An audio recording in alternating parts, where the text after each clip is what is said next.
Mr. Cutie.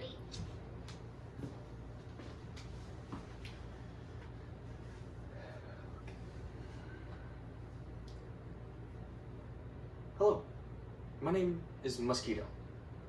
It is Mosquito because I own a musket. This is my St. Louis Hocket style cap lock musket. It is a muzzle loader. Muzzle loaders, technically in modern day, aren't firearms.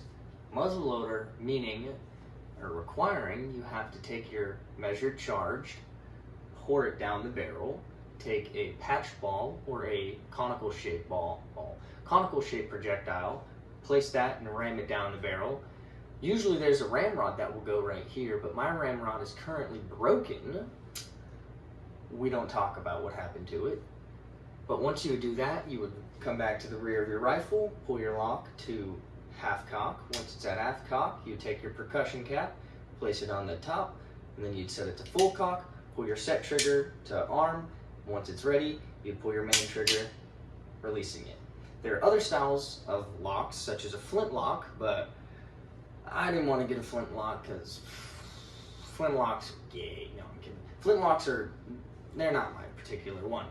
But the biggest problem I'm finding with this rifle is I cannot, for the life of me, I cannot find percussion caps. So, what did I do? Instead of just waiting on back order, I learned to make them. No, but with this little kit, I'm going to demonstrate on how to reload a 22 long rifle. And what's the point of a 22 long rifle? It's dirt cheap.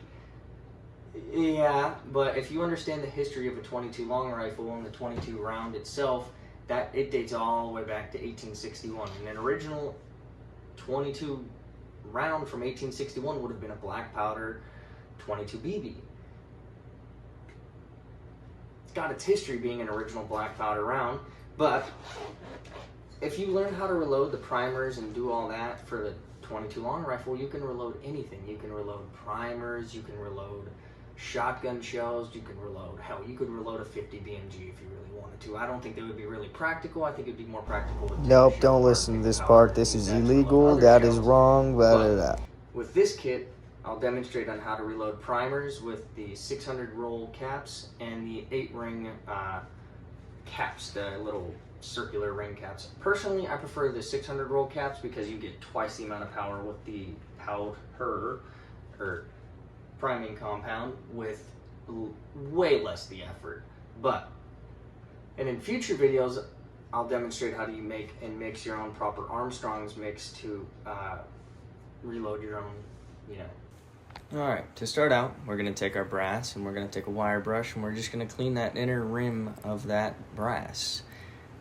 What you want to do is you want to get that ring cleaned out because you're not placing the compound in the middle of the ring. You're placing it and you're going to take a little scraper and you're going to scrape it on the inner part of that rim. You want to get it on the interior of it. But first, we're just going to get both these brasses cleaned out. The silver brass tends, for some reason, it keeps a lot more debris and it keeps a lot more dirt inside of it. I will look at it in a second. I'm currently trying to do this. Yeah, compared to the actual brass, the steel case actually had some dirt inside of it. There we go. Get our cleaning surface clean. I'm trying to do this real quick. Alright, to start off with the actual brass case, we're going to take the reloading compound, which is the 600 ring cap. This one is the black compound. It is an Armstrong's mix. They're both an Armstrong's type of style of compound. I just don't know why this one's going to have a darker complexion compared to the other one. Now we're just going to take our little scraper and we're just going to get about just fill the scraper up with powder.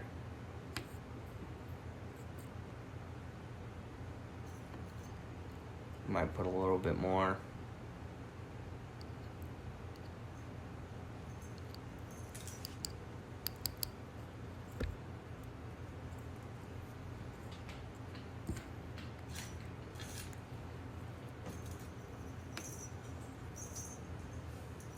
Yeah.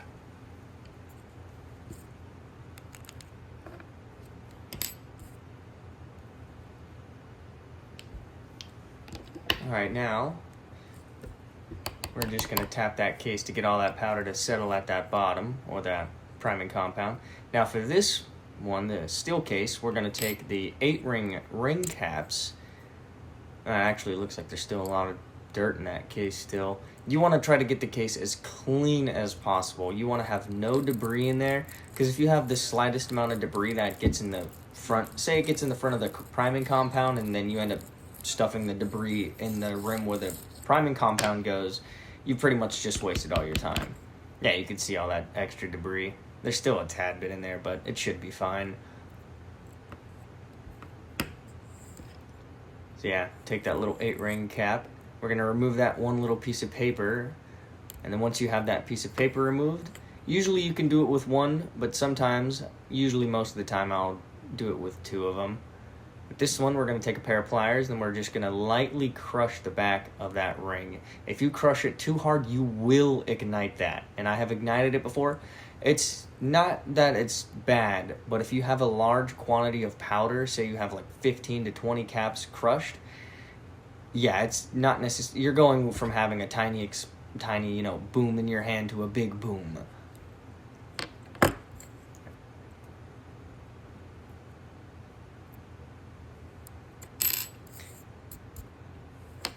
Yeah, it looks like we're gonna put 2 caps for this one, just to be safe, just to make sure it works 100% of the time. Usually, whenever with the caps, the ring caps, it's a 95% success rate, and then with the ring caps, it's about an 85% success rate.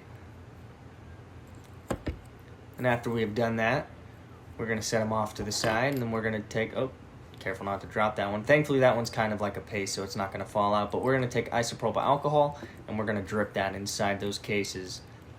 The isopropyl alcohol will allow you to turn them into a slurry, and once they are a slurry, you'll be able to stuff them inside the case. If they're dry and you try to stuff them, the priming compound will ignite on contact with that little brass scraper.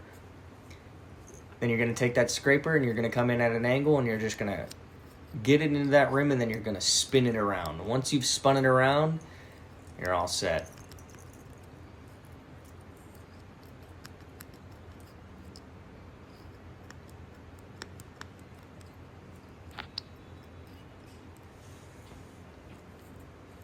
You're going to want to do it for both of them. But yeah, if that, a priming compound is wet, it won't ignite at all. Unless you put fire on it, then it will, but we don't talk about that.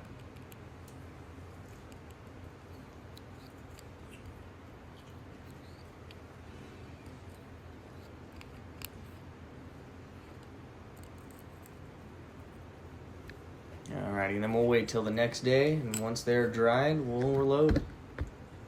Alrighty.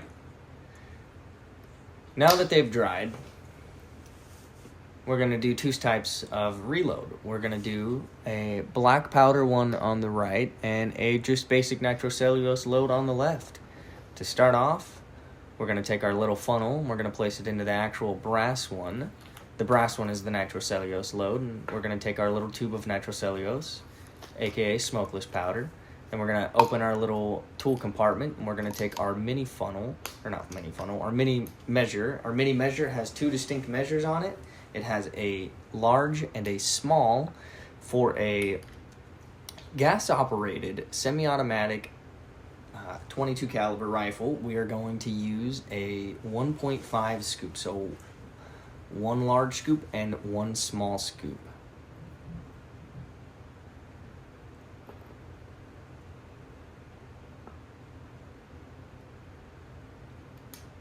But now with this one, you want to have extra space in that case. Since it is a nitrocellulose based one, it is a powder that burns rather than a powder that explodes, so you must keep space inside that case. So the powder has, or not powder, the expanding gases has room to expand inside the case. But now see, with this other one, the steel case one, we're going to reload this one with black powder.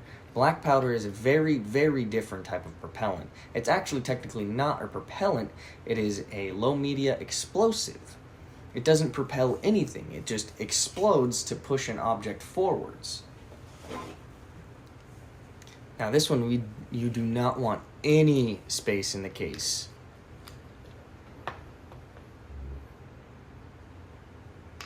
And we're going to tap on that side of the funnel to get all that powder to settle at the bottom. The more the powder, the more the energy exchange, and the faster the round will travel. It will not get it anywhere close to a nitrocellulose round. All right, so now we took our Sharp's Ideal Reloading tool, and we're going to take the 22, the brass 22, and we're going to just take it and we're going to place it inside the crimp part. We're going to take and just crimp it. And after it's crimped, you're going to do the same thing for the black powder one, but it's the same crimping process as, the nitrocellulose based one, but for this one, you're just not going to have, the air gap. You want to have no space left in that case. If there is any space in there, then it's a problem. But if it's filled with black powder, you're good. And from that, that's how you reload the 22.